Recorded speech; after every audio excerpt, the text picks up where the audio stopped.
Sadiq Khan looks set to become the new mayor of London, boosting Labour after it slumped in Scotland's elections. Mr. Khan, who would be the city's first Muslim mayor, is on course for victory over Conservative Zac Goldsmith.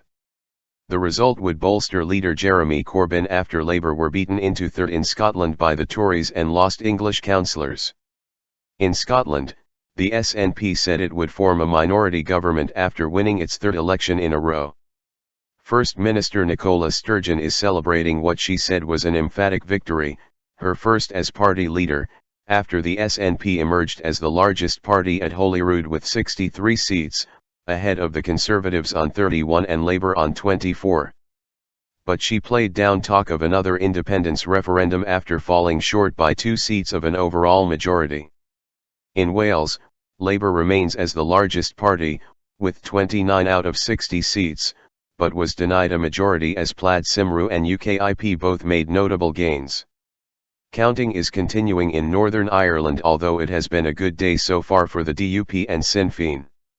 Mr. Khan's expected victory would end 8 years of Conservative control of City Hall. The former Labour MP and Minister, 45, would become London's third mayor after Mr. Johnson and Ken Livingstone. Although the result has yet to be declared, he got 44.2% of first preference votes to Mr. Goldsmith's 35.6%.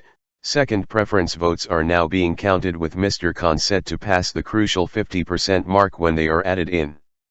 The result had been due to be announced early evening on Friday but has now been delayed, with organisers London Elects saying they are working towards a declaration at midnight. The returning officer is currently updating candidates and agents. There were some small discrepancies with regard to the mayoral figures and we have to take the time to check them, a spokesman said. Mr. Khan distanced himself from Mr. Corbyn during the campaign, pledging to freeze fares on the capital's transport network and build more affordable housing, but also promising to champion business and cut taxes on enterprise. His victory follows a controversial campaign in which the Conservatives were accused of trying to smear Mr. Khan by accusing him of sharing a platform with extremists, tactics defended by ministers but questioned by some in the party.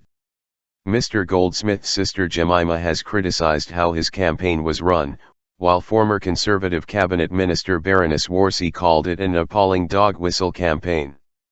Ms. Goldsmith tweeted, "Sad that Zac's campaign did not reflect who I know him to be, an eco-friendly, independent-minded politician with integrity." She also congratulated Mr. Khan, calling him a great example to young Muslims. A Labour victory in the capital was seen as a minimum expectation if Mr. Corbyn was to avoid a full-blown leadership crisis after the party suffered one of its worst-ever results in Scotland, losing 13 seats and being pushed into third place by the resurgent Scottish Conservatives.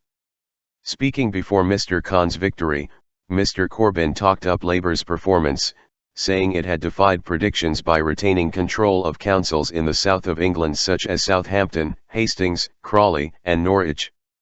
OL of Watford Council and add 29 councillors. Labour wins seats from the Conservatives on the London Assembly. Liverpool's Labour Mayor Joe Anderson is re-elected. Shadow Home Secretary Andy Burnham considers running for newly created role of Greater Manchester Mayor.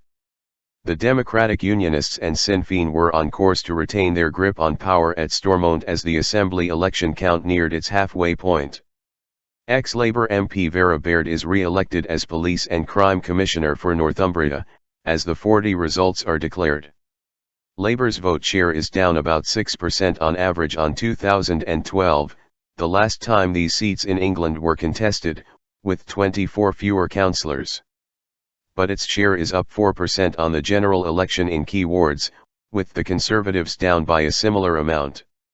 On the basis of Friday's results, the BBC is calculating that Labour would have got a 31% projected share of the national vote, slightly higher than expected, with the Conservatives on 30%, the Lib Dems on 15% and UKIP on 12%. In Scotland, Labour gained 1 seat from the SNP, Edinburgh Southern, but failed to take other targets and was beaten into third place by the Conservatives, a result that would have been unthinkable in the past.